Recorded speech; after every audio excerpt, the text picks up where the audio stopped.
السلام علیکم سامعین و ناظرین، ہم آپ کو علم و فن چینل پر تہ دل سے خوش آمدید کہتے ہیں۔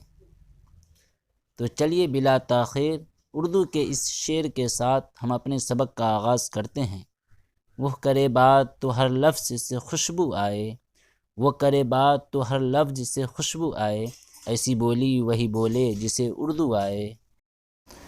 کرخت سخت، فربہ موٹا، تند تیز، برگد بڑ ایک درخت کا نام، انگارہ آگ کا شعلہ تودہ، روبرو آمنے سامنے، منفعلانہ شرمندگی کے ساتھ، مٹی پلید کرنا، عزت برباد کر دینا، عسرت زدہ معاشی تنگی کا شکار، عاقبت اندیش دور تک نتائج کو دیکھنے والا، نامہر بے وفا، ناسازگار ناموافق، استواری مضبوطی، استقامت ٹھہراؤ پختگی، صغر سنی بچپن کی عمر، عزم ارادہ، طفولیت بچپن، شباب جوانی، رہبانیت دنیا کو چھوڑ کر زندگی گزارنا، کشاکش کشمکش، موہوم دھندلا، اضمحلال کمزوری تھکاوٹ۔ فرار محمود ماں کی کرخت آواز محمود کے کان میں گونج گئی۔ وہ بازو کے کمرے میں حساب بنا رہا تھا۔ حساب کی کاپی سمیٹے بغیر اٹھ کھڑا ہوا۔ اس کا نام خطرہ کی گھنٹی کی طرح اس کے کان میں بج رہا تھا۔ وہ بھاگا ہوا ماں کے پاس آیا۔ اس کی ماں کا فربا جسم غصہ سے کانپ رہا تھا، جیسے تند ہوا میں برگد کا درخت ڈول رہا۔ ماں کی ابری ہوئی آنکھیں، لال انگارہ سا چہرہ، پھیلی ہوئی گردن دیکھ کر سہم گیا۔ گویا یہ منظر اس کے لیے نیا نہیں تھا۔ معصوم فرشتہ کی طرح نظریں نیچی کیے محمود ماں کے روبرو کھڑا ہو گیا۔ یہ منفعلانہ انداز آنے والی آفت کے مقابلے میں اس کا تنہا ہتھیار تھا۔ بلا انہیں باہر سے، محمود کی ماں نے گرجتے ہوئے کہا۔ آپ کو بلا رہی ہیں، محمود نے رکتے رکتے کہا۔ مجھ سے کیا کام ہے؟ غصہ میں ہیں تو ہوا کریں، انہیں تو ہر وقت غصہ ہی چڑھا رہتا ہے۔ اچھا چلو آتا ہوں، اس کے باپ نے کرسی سے اٹھتے ہوئے کمزور آواز میں کہا۔ محمود کے باپ کو دیکھ کر اس کی ماں اور بلند آواز میں گرجنے لگی۔ تم نے مٹی پلید کر ڈالی نوج اس دن کو جب میرے باپ نے تمہارے ساتھ میری شادی کی۔ آخر کچھ کہو گی بھی یا یوں ہی بکے جاؤ گی؟ محمود کے باپ نے آہستگی سے سوال کیا۔ ہاں ہاں، میں تو بکواس مچاتی ہی ہوں، پاگل سری سب کچھ ہوں۔ ارے بھائی، میں کب تم کو پاگل کہہ رہا ہوں؟ اپنے منہ جو چاہو کہہ لو۔ ہاں جی، تم سا شریف دنیا میں کون ہوگا؟ جانے دو، میں رذیل سہی، کمینی سہی، لیکن تمہارے گھر میں اب ایک منٹ میرا قدم نہیں جم سکتا۔ ارے بھائی، خدا کا واسطہ کچھ بتاؤ بھی تو۔ آہا، کیسے بھولے ہیں آپ، گویا کچھ جانتے ہی نہیں، بیٹھے بیٹھے سارا فساد مچاتے رہتے ہیں، اور اوپر سے دیکھو تو جیسے موم کی گڑیا۔ میں نے تمہیں 1000 بار منع کیا ہے کہ اس موئے وکیل کے یہاں نہ جایا کرو، لیکن تم کہاں ماننے والے؟ اس کی جورو تو ڈائن بن کر مجھے نگلنے کی فکر میں ہے، اور تم اس سے گھل مل کر میٹھی میٹھی باتیں کیا کرو۔ ارے بھائی آہستہ بولو، محلہ والے سنیں گے تو کیا کہیں گے؟ تمہیں تو خواہ مخواہ شک پیدا ہو جاتا ہے۔ محمود کی ماں اور چیخ کر بولنا شروع کیا۔ ہزاروں گالیاں وکیل کو دی، سینکڑوں صلواتیں محمود کے باپ کو سنائیں۔ محمود اپنی عمر کے 10ویں ہی سال میں یتیم ہو گیا اور باپ کے مرنے کے تھوڑے ہی عرصہ بعد اس کی ماں بھی اسے چھوڑ گئی۔ قسمت نے اسے اس کے عسرت زدہ ماموں کے مکان میں منتقل کر دیا۔ زندگی کی دشواریاں اس کے لیے ایک نامہر لیکن عاقبت اندیش استاد بن گئی۔ ماحول کی ناسازگاریاں اسے جتنی زیادہ ٹھوکر لگاتی، اس کے اندر استواری اور استقامت کی کوششیں اتنا ہی زیادہ تیز ہوتی جاتی۔ اس صغر سنی میں بھی وہ مستقل مزاجی اور پختگی عزم کا ایک مکمل نمونہ معلوم ہوتا تھا۔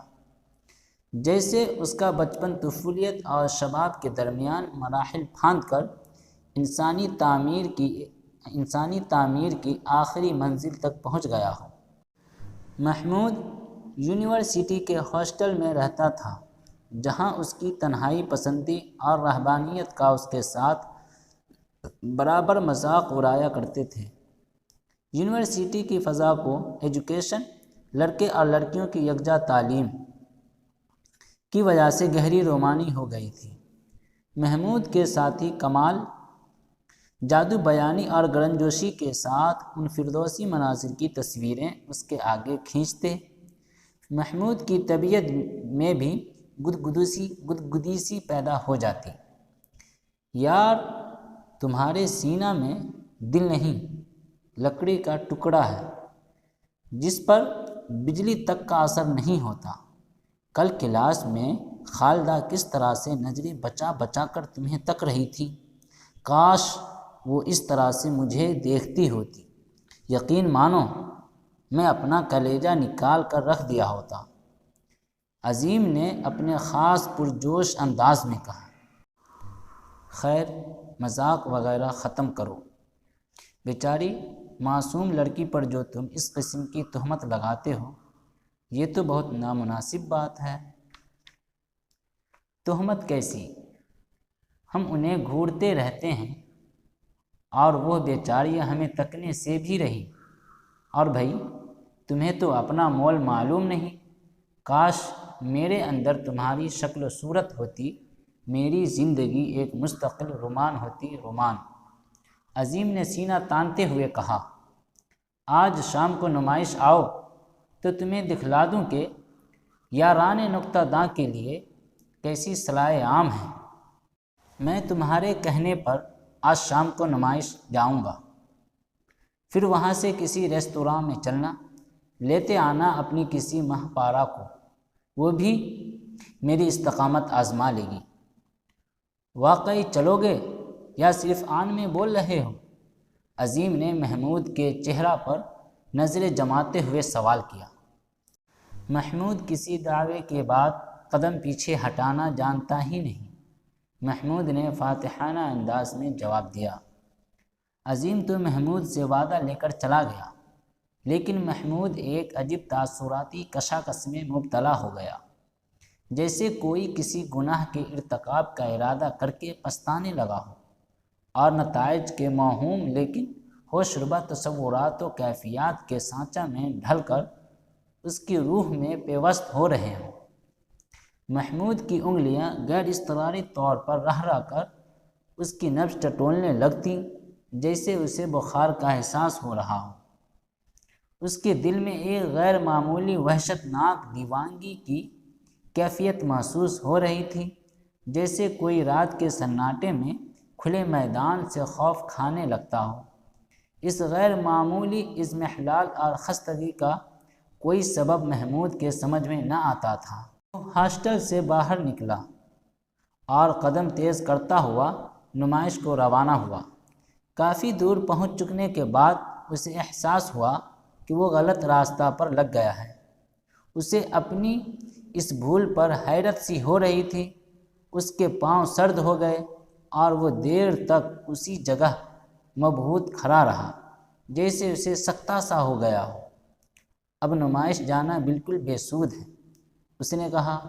عظیم انتظار کر کے کہیں اور جا چکا ہوگا۔ وہ اپنے کمرہ کی طرف لوٹ آیا اور کرسی پر بیٹھ کر اپنی اس خود فراموشی کا جائزہ لینے لگا۔ آخر اسے ہو کیا گیا تھا؟ اس کی سمجھ میں کچھ نہ آتا تھا۔ اپنی خود اعتمادی پر یہ کاری ضرب کئی دنوں تک محمود کے دماغ میں الجھنیں پیدا کرتی رہی۔ گو عظیم سے اس نے طبیعت کی خرابی کا عذر پیش کر دیا تھا، جسے عظیم نے بہانہ سازی کہہ کر ٹال بھی دیا۔ یونیورسٹی کے تعلیم کے بعد مقابلہ کے امتحان میں شامل ہوا اور اسے ڈپٹی کلیکٹری مل گئی۔ نسبتیں اس کی تعلیم کے وقت ہی سے آتی تھیں، اب بڑے بڑے گھرانوں سے پیام آنے لگے۔ ایک دن محمود گھر سے واپس آیا تو گھر کی ویرانی اسے کاٹتی ہوئی سی محسوس ہوئی۔ اسے اپنی زندگی حیات کی ایک بے روح نقل نظر آنے لگی۔ گھر کے سناٹے میں دیوار سے لگی ٹک ٹک کرتی ہوئی گھڑی اس کے دماغ پر ٹھوکریں سی مارنے لگی۔ گھڑی کا پنڈولم اسے اپنی ذات کا مرقع معلوم ہونے لگا، ویسا ہی ایک طریقہ اور ایک رنگ پر حرکت کرتا ہوا۔ وہ کب تک مشین کے پرزوں کی طرح زندگی گزارتا رہے گا؟ اس نے سوچا اور فیصلہ کر لیا کہ وہ بہت جلد شادی کر کے زندگی کی کیف مابیوں سے ہمکنار ہو کر رہے گا۔ اسی شام کو اس نے اپنی ساری پچھلی نسبتوں پر نئے سرے سے غور کرنا شروع کر دیا۔ اکثر و بیشتر کے متعلق اسے علم تھا کہ وہاں اب اس کے لیے جگہ خالی نہ رہی تھی۔ باقی ماندہ چند نسبتوں میں اسے ایک ہر اعتبار سے قابل اعتنا معلوم ہوئی۔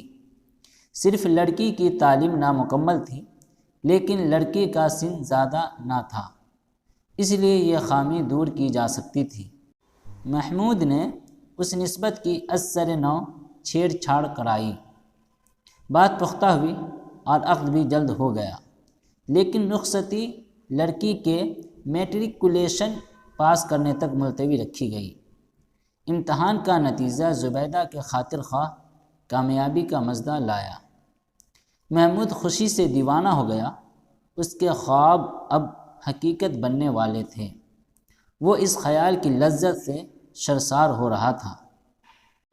دوسرے ہی دن سے محمود اپنی شادی کی تیاری میں منہمک ہو گیا۔ اس نے دفتر سے 2.5 ماہ کی مسلسل فرصت لے لی۔ شادی کے اخراجات پر اس نے کثیر رقم خرچ کی۔ شہر کے سارے معززین کو بارات کی شرکت کی دعوت دی، لیکن سسرال میں قدم رکھنے کے بعد اس کے اندر ایک عجیب حیرت انگیز تغیر پیدا ہونے لگا تھا۔ اس کی آنکھیں بے نور اور متوحش سی دکھائی دینے لگی تھیں۔ اس کا جسم برف کی طرح سرد ہوتا جا رہا تھا اور چہرہ کی سرخی رفتہ رفتہ پھیکی پڑتی جا رہی تھی، جیسے کوئی دور سے ایک بھیانک منظر دیکھ رہا ہو۔